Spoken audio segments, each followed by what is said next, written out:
Death, Norman has become a symbol for domestic violence. We investigate how her death brought domestic abuse awareness to the JSU campus and community in tonight's special report. Latasha Norman was a junior business student at Jackson State University. She was well-liked. Many say she was destined for great things. But November 2007, Norman's life ended. Police say at the hands of her ex-boyfriend. We only have a picture here now. She doesn't come by here anymore simply because she's not with us. Matthew Norman is Latasha's uncle. He joined Latasha's parents, aunts, uncles, friends, and strangers searching for her in the days following her disappearance. Her story was national news. Do you have anything to say, Stanley? Oh, sir. 2 weeks after she disappeared, Stanley Cole was in court in Pearl to face charges for allegedly assaulting Norman. She had filed charges against him after saying Cole slapped her in the parking lot of a Pearl restaurant. Just after his first court appearance, police say Cole led them to Norman's body in this wooded area of North Jackson. Police charged him with murder.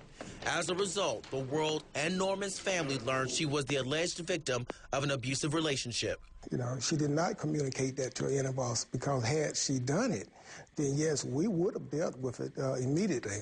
It's that silence experts say is so dangerous when it comes to domestic abuse or dating violence. Relationship violence exists.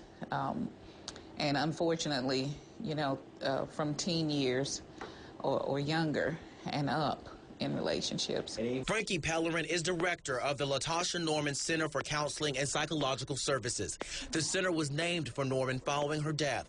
Among other services, it provides outreach and education about domestic violence on campus and sponsors the Latasha Norman Memorial 5K. Pellerin says since Norman died, domestic violence awareness is more prevalent on campus. Pellerin says more students are walking into the center for help or bringing in their friends for help. She says the center is growing. They're hiring counselors to keep up with the increased traffic. Discussion is more open. It happens more often. The counseling center has counselors on hand for students in crisis and also does workshops on campus for students, faculty, and staff. Students can also get help filing for a protective order through Jackson State's police department. They may start out saying, it's not related to us. You know, what do we need to talk about that? And then they may, in the coming months and weeks ahead, realize that they have a friend or they know someone. Anna Crump runs the Mississippi Coalition Against Domestic Violence. She says there needs to be a better community response to domestic violence from police, schools, and churches. The victim needs to know when they choose to take that stand and go seek help on the college campus or wherever, how amazingly courageous they really are, what a courageous step that is. Experts say there also needs to be more education for law enforcement so they know how to handle a domestic violence call without making the victim feel ashamed. There are those students who still do not come in because of the stigma associated with coming to counseling. But the stigma is being fought at Zion Travelers Missionary Baptist Church. Norman's story inspired Ava Jones to tackle domestic violence in the church environment. So many people in the churches are hurting, and so if we bring it to the church, and that's where it starts, it needs to start with the church for us to protect the victims. Zion holds domestic abuse awareness workshops like this one twice a year. The church brings law enforcement, survivors of abuse, and others together for an open discussion about the issue. I was shocked because I really did not know it was as prevalent as it is.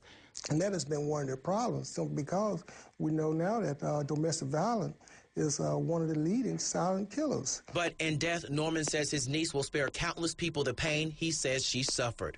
Her death was not in vain, simply because it has and going to continue to save a lot of other young people. Thousands of people recognize this picture of Norman's smiling face, but many never met her. The picture is a remembrance to her family at her uncle's home. It's a symbol at the counseling center named in her honor, and the picture is an inspiration at Zion Baptist Church. She leaves a legacy. Her voice is still speaking to show that young women should come forward, or anybody in an abusive situation should come forward. The Latasha Norman Center at Jackson State is funded through a federal grant. It expires in 2 years. Other organizations like the Mississippi Coalition Against Domestic Violence rely on private donations, state and federal funding. The organizations say they can always use more financial support from public and private sources. If you or someone you know is in an abusive relationship, call the crisis line at the number on your screen, 601-366-0222.